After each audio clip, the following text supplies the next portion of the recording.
paroles du Seigneur sont esprit et elles sont vie. Jean chapitre 6, le verset 63. Sœurs et frères, paix et joie. Nous sommes au 3e dimanche ordinaire C. Et ce dimanche est entièrement consacré à la parole de Dieu, nous permettant de comprendre l'inépuisable richesse qui provient du dialogue permanent entre Dieu et son peuple. Cette parole possède ce dynamisme et ce potentiel que nous ne pouvons pas prévoir. Evangelii Gaudium 20, 22, et qui touche le cœur des humains et leur fait découvrir l'amour miséricordieux de Dieu. Evangelii Gaudium 128. L'Église nous invite à nous abreuver à la source fondamentale de la foi, l'Écriture. Cette invitation s'adresse d'abord aux ministres consacrés pour redonner sens à la parole de Dieu, se désaltérer constamment à la source qu'ils servent les autres et devenir ainsi beaucoup plus témoins convaincus et convaincants que prédicateurs. Monseigneur Rino Fisichella, responsable du Conseil pontifical pour la promotion de la nouvelle évangélisation, renchérit. Nous devenons responsables dans la mesure où nous parvenons à faire comprendre que la parole de Dieu touche nos vies. Et dans la mesure où nous parvenons à mettre les Saintes Écritures entre les mains de nos jeunes et de nos familles, accompagnés également de la réflexion que l'Église a toujours menée sur le sujet, en réussissant à nous la transmettre. Frères et sœurs, cela nous rappelle la qualité de la relation que nous devons nourrir avec la parole de Dieu, ce que nous dit le petit credo d'Israël. Ces paroles que je te donne aujourd'hui resteront gravées dans ton cœur. Tu les rediras à tes fils, tu les répéteras sans cesse, à la maison ou en voyage, que tu sois couché ou que tu sois levé. Tu les attacheras à ton poignet comme un signe. Elles seront un bandeau sur ton front. Tu les inscriras à l'entrée de ta maison et aux portes de ta ville. Deutéronome chapitre 6, les versets 6 à 9. La proclamation de la parole de Dieu, l'approfondissement, la formation des croyants sont plus qu'urgents aujourd'hui. Le mal qui ronge le monde, les situations de violence, d'insécurité, de misère, de corruption que nous connaissons sont des signes du délaissement de la parole de Dieu.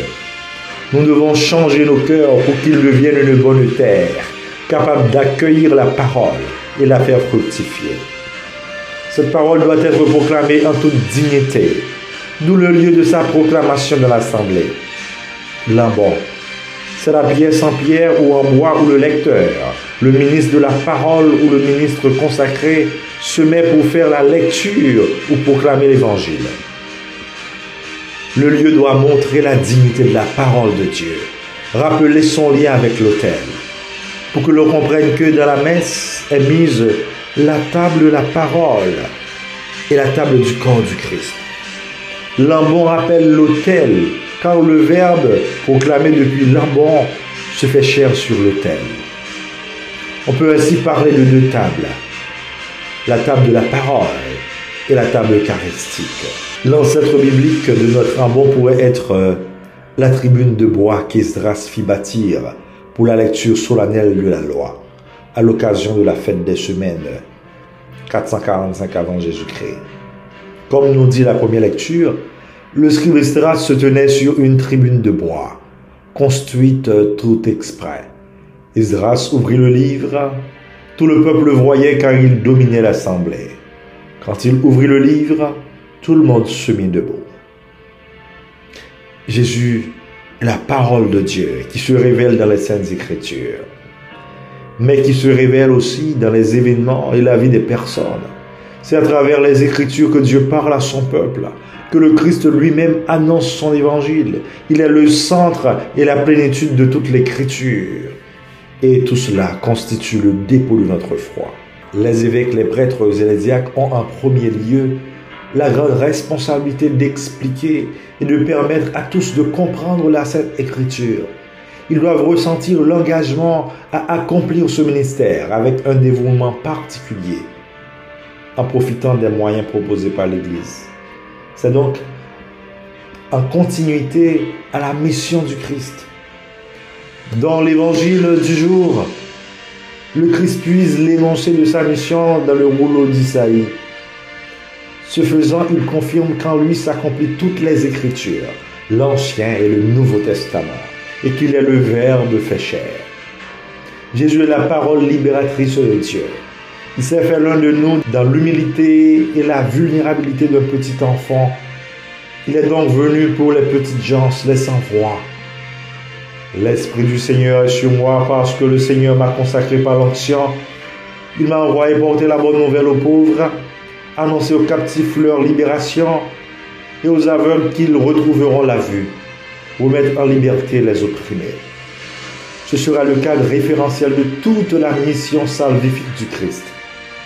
Nous pouvons ainsi paraphraser Saint Jérôme: ignorer les Écritures, c'est ignorer le Christ. En ce dimanche de la parole de Dieu, remettons-nous au Seigneur pour que nos cœurs soient consumés par la parole, pour que nous vivions d'elle. Ainsi nous serons à même de nous approcher de l'autel pour offrir le sacrifice eucharistique, source et sommet de notre foi. Que la parole de Dieu nous réconforte et nous encourage, qu'elle nous convertisse et nous travaille de l'intérieur à la manière d'un ferment pour nous libérer de tout ce qui nous empêche de vivre selon la volonté de Dieu. Amen.